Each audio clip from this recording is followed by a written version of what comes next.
Good morning. তিথিস ওয়ার্ল্ডে তোমাদের সবাইকে স্বাগত।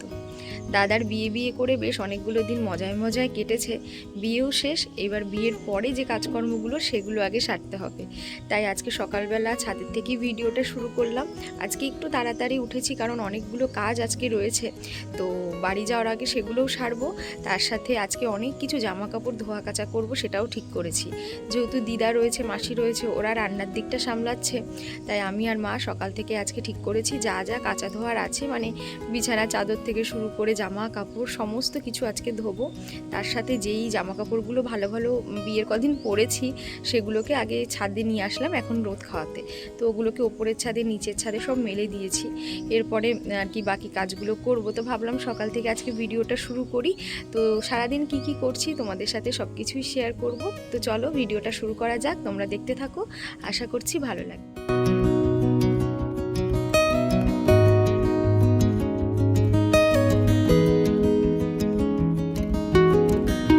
বিয়ের পর এখানে আমি কটা দিন রয়েছি, যেহেতু ভাবলাম মার সাথে সাথে জামা কাপড়গুলো একবারে ধুয়ে দিই।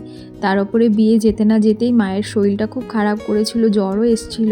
সেই কারণে আমি চলে গেলে এত কিছু কাচা ধোয়া করা মার একার পক্ষে খুবই চাপ হয়ে যাবে। তাই থাকতে থাকতেই মা আর আমি দুজন মিলে আজকে এই সমস্ত কাজগুলো করলাম আর কি। আর এইদিকে দিদা রান্নাবান্না করছে, দেখো বাবা অনেক কিছু বাজার করে এনেছে। এই কয়েকদিন কিন্তু দিদাই রান্নাবান্না করেছে, দিদার হাতের রান্না অনেক দিন পর আর কি কটা দিন খেতে পারছি। তো যাই হোক, এরপরে মাম্মাকে নিয়ে আমি চলে এসেছিলাম চুল কাটাতে। বিয়ে উপলক্ষেই ওর চুলটা কাটায়নি, নয়তো আগেই কেটে দিতাম। তো একদম ন্যাড়া করিনি, হালকা একটু রেখেছিলাম, বাকি চুলটা কিন্তু কেটেই দিয়েছিলাম। তার কারণ হলো এখন ছোট থাকতে থাকতে বছরে 2-1বার চুল কাটিয়ে নেওয়াই ভালো। এরপরে বড় হয়ে গেলে হয়তো একটু বায়না করবে, কাটতে চাইবে না। নয়তো আমার বড় চুলই বেশি ভালো লাগে, ইচ্ছে হয় যে ওর চুলটা আমি অনেকটা বড় করি, সেরমভাবে বেঁধে দিই, মানে একটু যত্ন নিই। তবে এখন আর সেসব করবো না, একটু বড় হলে তারপর। তো যাই হোক, এদিকে দেখো অনেক ভুলিয়ে ভালিয়ে ওর চুলটা কাটানো হয়ে গেছে। এবার ওকে বাড়ি নিয়ে গিয়ে আগে স্নান করিয়ে দেবো।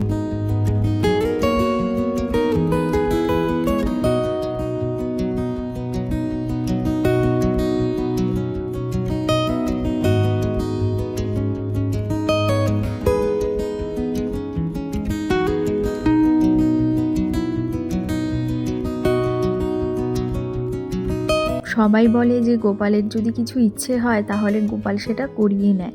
আর দেখো প্রায় 15 দিন এবার প্রথম গোপাল আমাদের বাড়িতে ছিল। আমাদের বাড়িতে থাকার থেকেও বড় কথা হচ্ছে মা আর দিদা গোপালের সেবা দুবেলা দিতে পেরেছে। যেহেতু আমাদের বাড়িতে গোপাল নেই, মায়ের গোপাল নেই, সেই কারণে মা ভীষণ খুশি ছিল যে গোপালেরই ইচ্ছে হয়তো ছিল মায়ের হাতের আর কি পুজো নেওয়ার বা সেবা নেওয়ার।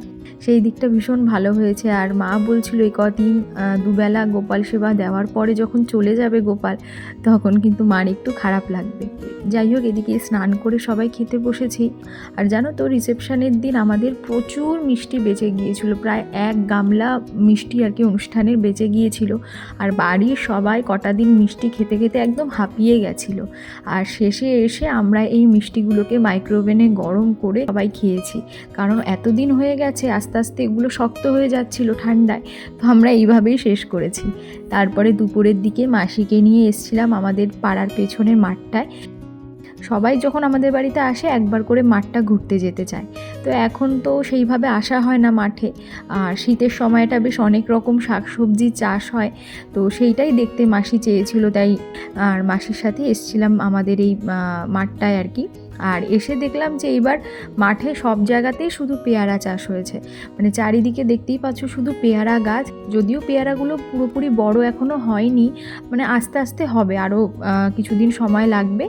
আর এই ক্ষেতটা হচ্ছে পটল ক্ষেত। তো মাসি বলছিল আসলে মাসি তো এইসব এখন আর দেখতেই পায় না, আর মাসি দেখে বলছিল মনে হচ্ছে সব ছিঁড়ে নিয়ে নি, এত টাটকা টাটকা সব সবজি।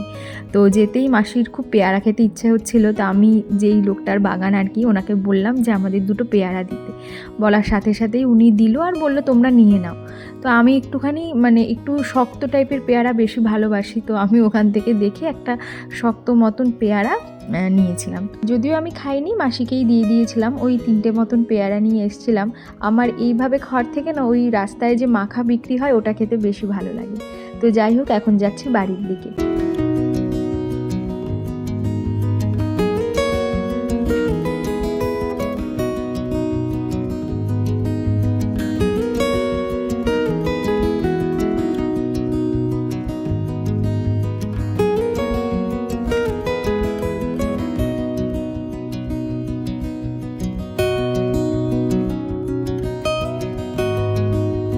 এখন সন্ধেবেলা সবার জন্য করে নিলাম চা, আর মাসিরা ওইদিকে ব্যাগপত্র গোছাচ্ছে, কারণ এবার তোদের বাড়িও ফিরতে হবে। ওরা এই একটা সপ্তাহের জন্যই এসেছিল শুধু বিয়ে উপলক্ষে। তো এখন মানে পরশু দিনই ওদের ফেরার ট্রেন রয়েছে, তো ওরা ফিরে যাবে। আর ওইদিকে মায়েরও শরীরটা খারাপ, বারবার করেই একটু জ্বর আসছিল। মোটামুটি বাড়ির সবারই কম বেশি একটু ঠান্ডা বা জ্বর এরকম আসছেই, যেহেতু পুরো শীতের মধ্যে বিয়েটা পড়েছে আর ভালো রকমই ঠান্ডাটা পড়েছিল। আর একটু সাজগোজ করবে বলে সবাই একটু মানে চাদর সোয়েটার এগুলো থেকে দূরেই ছিল, যেই কারণে সবারই একটু মানে হালকা ঠান্ডা লেগেই গেছে। দিদাও বাড়ি চলে যেত, তবে মায়ের যেহেতু একটু শরীরটা খারাপ, তাই দিদা কটা দিন রয়ে গেছে। একবারে আমি যখন বাড়ি ফিরবো তখন আর কি দিদাও ফিরবে। তো যাই হোক, এই কটা দিন সবাই মিলে আমরা একসাথে অনেক আনন্দ করলাম। তো এইগুলোই না মনে থেকে যাবে। বাড়ি তো ফিরে যাব, কাজকর্ম সব কিছু আবার আগের মতন হয়ে যাবে, তবে এই স্মৃতিগুলোই কিন্তু থেকে যাবে।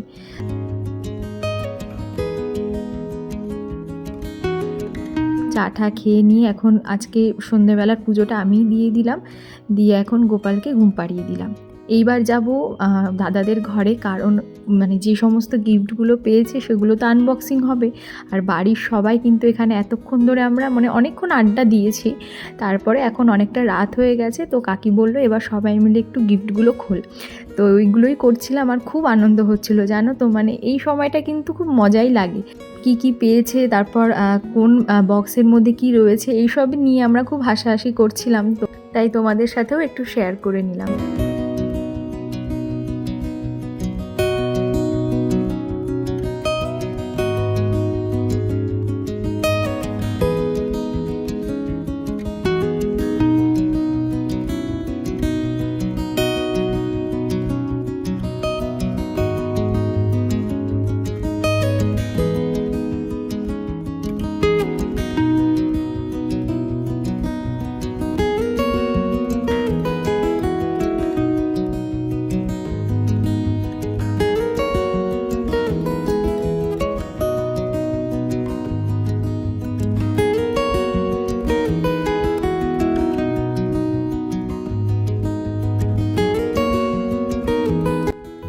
সমস্ত গিফট তো খোলা হয়ে গেছে, আর চারিদিকে ঘর একদম এক হাঁটু হয়ে রয়েছে। যদিও সবাই থাকতে থাকতেই এগুলো সব গুছিয়ে দিয়েছিল, কারণ ওর এখন নতুন সংসার। তো এই সমস্ত কিছু সাজিয়ে গুছিয়ে উঠতে উঠতেও বেশ কটা দিন লেগে যাবে। তো এরপরে দেখো সবার শেষে নিশান আর তিন্নি সেই বিয়ের আগে থেকে ওদের নতুন কাকির জন্য একটা গিফট রেডি করেছে, তো সেটাই এখন ওকে দেওয়া হচ্ছে খোলার জন্য।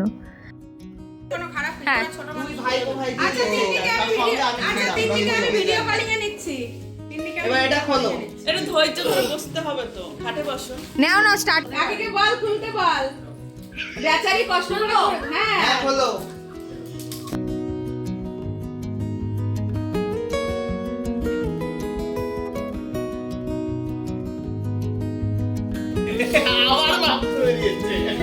এইবার চাপ শোলা ও বটি দিয়ে কাটো। ফ্যান ছাড়ো, ডাটা দেবো। আবার বাক্স বেরিয়েছে। এই মাম্পার গরম লেগেছে এবার কিন্তু। হ্যাঁ, গোলুকে মিষ্টি দেবা না? না, তোরা যে আমার জন্য ভেবেছিস আর এতটা টাইম দিয়েছিস, আমার এটাতেই অনেক খুশি। তোরা যে আমার জন্য কেউ এফর্ট দিয়েছে, কিছু থাক আর না থাক, মাথায় ঘুরিয়েছে এই জিনিসটা করা যাবে। আর এটার জন্য অনেকটা সময় দরকার, এত মূল্যবান সময় থেকে যে তোরা পারবি সেলোটেপ কাচি কোথায় কি ছিল, সারা দুপুর এই কাম করেছে। আবার বাক্স, আবার কি লেখা আছে, কি লেখা আছে? ऐसा लगा हमारा मजा बहुत ही बढ़िया। এখনো আছে প্যাকেট। দেখ দেখ সুন্দর একটা গিফট আছে।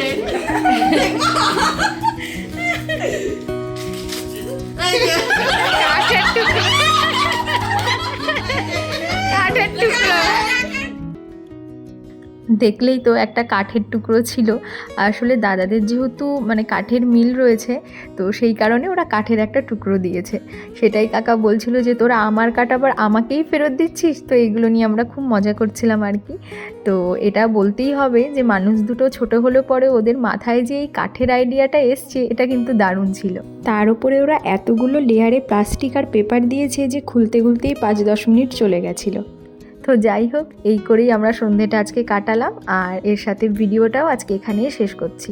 খুব ছোট করে আজকের দিনটা তোমাদের সাথে শেয়ার করলাম। কেমন লাগলো ভিডিওটা অবশ্যই কিন্তু জানিও। যদি ভালো লেগে থাকে একটা লাইক করো, আর যারা যারা আমার চ্যানেলটা এখনও সাবস্ক্রাইব করোনি তারা প্লিজ আমার চ্যানেলটা সাবস্ক্রাইব করে আমার পাশে থেকো। আবারও দেখা হচ্ছে খুব তাড়াতাড়ি নতুন কোনো ভিডিওতে। সবাই ভালো থেকো, সুস্থ থেকো। Thank you.